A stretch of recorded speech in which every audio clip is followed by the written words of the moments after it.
26 साल का एक आम लड़का जो अपनी जिंदगी से पूरी तरह बोर हो चुका था। यार ये कैसी लाइफ है।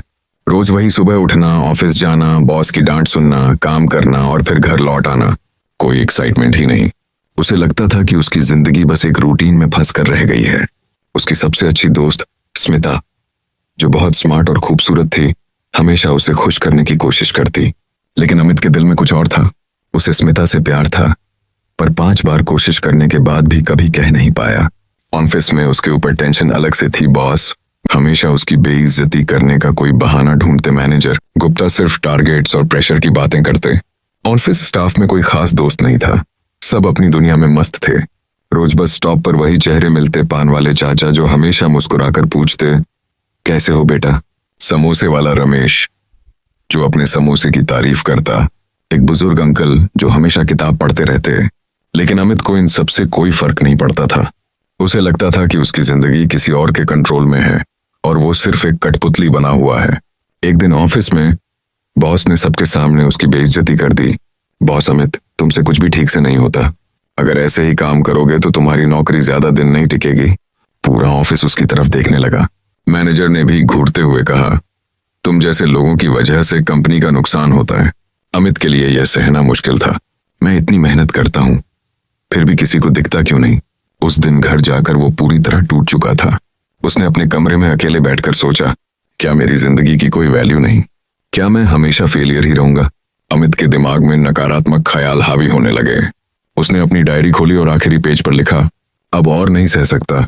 फिर वह बालकनी में गया और रेलिंग के पास खड़ा हो गया। नीचे की ओर देखा। जमीन बहुत दूर थी, लेकिन दिमाग में सिर्फ एक ही चीज घूम रही थी, अगर मैं कूद जाऊं तो किसी को फर्क पड़ेगा।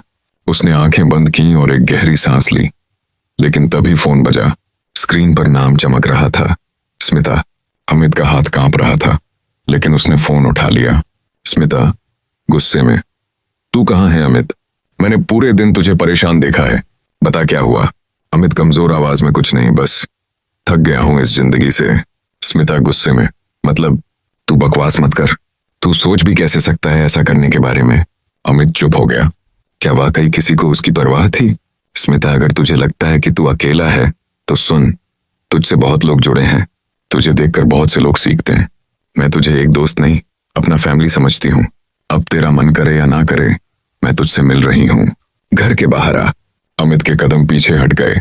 उसने फोन काट दिया और बालकनी से हटकर अंदर चला गया। जब अमित बाहर आया तो देखा कि स्मिता वहीं खड़ी थी। आंखों में चिंता और गुस्सा दोनों थे। स्मिता, तू इतना कमजोर कब से हो गया? अमित, मैं क्या करूं, हर चीज मेरे खिलाफ जा रही है। स्मिता, अमित, जब हम पैदा होते हैं तो रोकर आते हैं, पर अगर जिंदगी से हार मानकर रोते हुए जाएं तो इसका क्या मतलब रह जाएगा? उसकी ये बात अमित के दिल में उतर गई। उसने पहली बार महसूस किया कि शायद उसकी सोच ही उसकी सबसे बड़ी दुश्मन थी। अमित ने ठान लिया कि अब वो अपनी जिंदगी खुद बदलेगा। ऑफिस में उसने बॉस के सामने जाकर कहा, सर, मुझे अपनी गलतियां सुधारनी है, एक और मौका दीजिए। उसने खुद को रोज एक नया चैलेंज देना शुरू किया। जल्दी उठना, एक्सरसाइज करना, नए स्किल्स सीखना।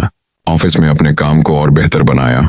धीरे धीरे बॉस और मैनेजर का रवैया भी बदलने लगा। बस स्टॉप पर अब वो पान वाले चाचा और समोसे वाले रमेश से खुलकर हंसने लगा। छोटी छोटी चीजों में खुशियां तलाशने लगा। उसे महसूस हुआ कि खुशी बाहर नहीं, हमारे अंदर होती है। अब सिर्फ एक चीज बाकी थी, स्मिता को अपने दिल की बात बताना। लेकिन यह उसके लिए आसान नहीं था।